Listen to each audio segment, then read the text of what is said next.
জামাইয়ের পছন্দের তরকারি আমার ছিল অপছন্দের তরকারি, কিন্তু আমারও এখন পছন্দের তরকারি হয়ে গেল। এই তরকারিটা আজকে জামাই খাইতে চাইছে, তাই রান্না করলাম। কী করলাম না করলাম আপনাদের সাথে আজকে ভিডিওটা শেয়ার করি। তো এই তো দেখেন জামাইয়ের পছন্দের রান্নাগুলো করলাম। আসসালামু আলাইকুম, প্রতিদিন মতন আরেকটা নিউ ব্লগ। তো এই তো সকালে ছেলেকে মাদ্রাসা দিয়ে ভাবলাম কিছু পুঁটি মাছ নিয়ে যায়, যেহেতু বাসায় মূলা ছিল। তো আমার হাজব্যান্ড তো অনেক পছন্দ করে পুঁটি মাছটা আর মূলা দিয়ে, বাট আমার কোনো অত পছন্দ ছিল না মূলার তরকারিটা, বাট এখন একটু খাইতে খাইতে অভ্যাস হয়ে গেছে। এখন রান্না করলে ভালোই লাগে।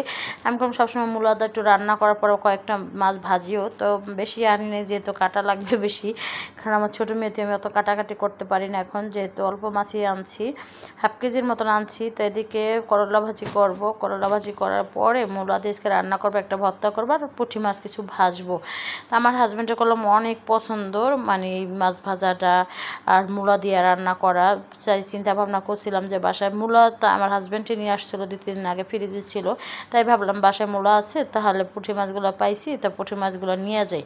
তো যাই হোক, এদিকে পুঁটি মাছগুলো কাইটা কুটা সুন্দর করে লবণ দিয়ে পরিষ্কার করে নিয়েছি, আর ভাবলাম একটু ভর্তা করি। তো শুকনো মরিচ, পেঁয়াজ, রসুন, আবার কাঁচামরিচ এগুলো দিয়ে সুন্দর করে তেলে টাইলে নিতেছিলাম। তো তেলে ঢালার পরে ধনেপাতা দিয়ে দেবো, ধনেপাতার সাথে আবার শুটকিও দিয়ে দেবো। এটা হচ্ছে চিংড়ি কাজকে চিংড়ি শুটকি, আমার কাছে চিংড়ি শুটকিটা এখন ভালো লাগে। তো চিংড়ি হালকা একটু শুটকি দিয়ে দিছি, শুটকি দেওয়ার পর ধনেপাতা দিয়ে দিলাম। তো ধনেপাতা দেওয়ার পর এরকম করে ভর্তাটা করে নেব। এই ভর্তাটা করলাম অনেক ভালো লাগে আমার কাছে, এরকম করে একটু তেলে টাইলে নেওয়ার পরে। আর এদিকে দেখেন আমি সুন্দর করে একটু টাইলে নিতেছিলাম তেলে। তো তেলে টাইলে দেওয়ার পর একটু সুন্দর করে শিলপাটায় ভর্তা করব। তো যাই হোক, শিল্পটা ভর্তা করার জন্য যে আমি সুন্দর করে, মানে আমার ভিডিওটা ডাবলিং হয়ে গেছে, এটা ভুল হয়ে গেছে।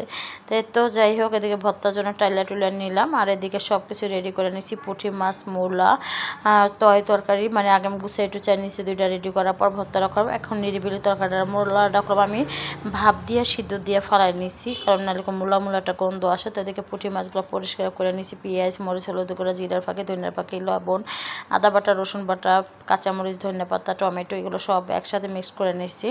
তো মিক্স করে নেওয়ার পর এরপরে রান্না করবো, কারণ আমার হাজব্যান্ড অনেক পছন্দ করে পুঁটি মাছ দা মূলাদা রান্নাটা।